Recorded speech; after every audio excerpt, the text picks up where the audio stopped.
আসসালামু আলাইকুম গাইজ। আজি মই মোৰ নিজৰ ঘৰৰ কাম ষ্টাৰ্ট কৰিছোঁ।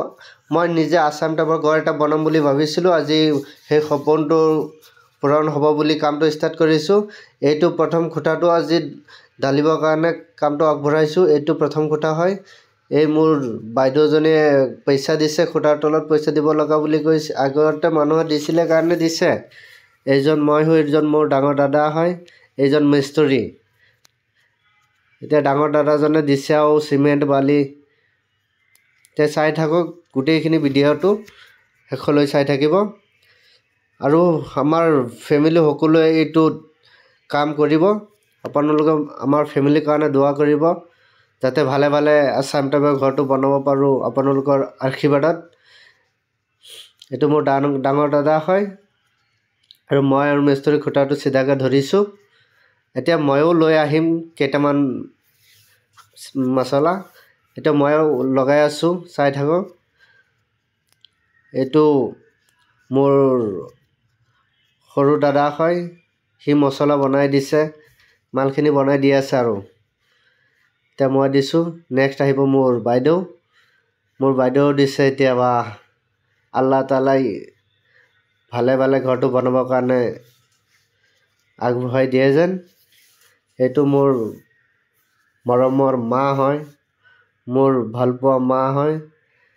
মোৰ মাৰ আশীৰ্বাদত আল্লাহ তালাই যাতে ঘৰটো ভালে ভালে উঠি যায় সেইকাৰণে মা আশীৰ্বাদ দিছে। আৰু এইটো কাম এতিয়ালৈকে আমি ইমানখিনি আগবঢ়াইছোঁ। এইটো মাজত লিণ্টাৰ দিয়া হৈছে যাতে ঘৰটো একো মাজত একো অসুবিধা নহয়, সেইকাৰণে লিণ্টাৰ দিয়াৰ ব্যৱস্থা কৰি দিছোঁ আমি। যিমান পাৰোঁ সিমান মানে বস্তুবিলাক অলপ খৰচা বেছি হ'লেও কিন্তু বস্তুটো ভালকৈ কৰিবৰ কাৰণে কামটো অলপ বেছি কৰিব লগা হ'ব। এইটো চাই থাকক, মোৰ ভিডিঅ'টো লাষ্টলৈকে চাই থাকিব। এইটো মই ঘৰত পানী দিবৰ কাৰণে মটৰ এটা লগাইছোঁ, লৈ পেলাই এইটো এটা আছাম টাইপৰ মটৰৰ ঘৰ বনাই দি আছোঁ। আৰু চাই থাকক, মিস্ত্ৰীবিলাকে কাম কৰি আছে। ঘৰটো হৈছে 30 ফুট ফাৰ আৰু 32 ফুট লম্বা দিছোঁ। আৰু ইয়াত আপোনাৰ ৰুম হ'ব 4টা ৰুম হ'ব, ডাঙৰ ডাঙৰকৈ 4টা ৰুম হ'ব। এতিয়া আপোনালোকে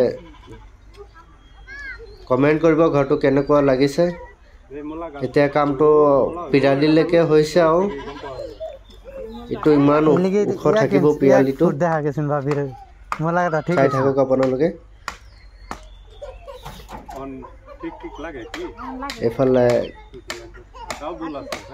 আজি কামটো শেষ হ'ব বুলি আশা কৰা যায়। আৰু বেছি কাম নাই, এইখিনি কাম শেষ কৰি পেলাই আমি মাটি কাটি এইটো ফুল কৰি দিম। আৰু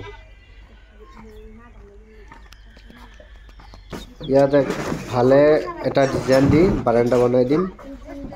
এইটো আছাম টাইপ, যিটো দেখা পাইছে আছাম টাইপ মটৰৰ ৰখাবৰ কাৰণে ঘৰ বনাইছোঁ। এইটো বহুত ভাল লাগিব যেতিয়া কালাৰ কৰিম, তেতিয়া আপোনালোকে চালে আপুনি নিজেই গম পাব কেনেধৰণৰ ঘৰ বনাই আছোঁ। এনেই আমি ইমান খৰচা কৰি ঘৰ বনাব নোৱাৰোঁ, তথাপিও আল্লাহ তালাই যিমান দিয়ে আৰু ভাল ডিজাইনৰ এটা ঘৰ বনাম বুলি আশা আছে।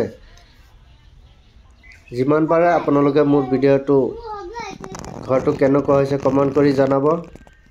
ভাল হ'লে শ্বেয়াৰ কৰি জনাব। আপোনাৰ মোৰ বন্ধু বান্ধৱীলৈ শ্বেয়াৰ কৰি দিব। ঘৰটো কেনেকুৱা লাগিছে কমেণ্ট কৰি সিহঁতেও জনাব মোক। আৰু আপোনালোকৰ তাত ভালে ভালে ডিজাইন থাকিলে মোৰ তাত জনাব, মই সেইটো চেষ্টা কৰিম।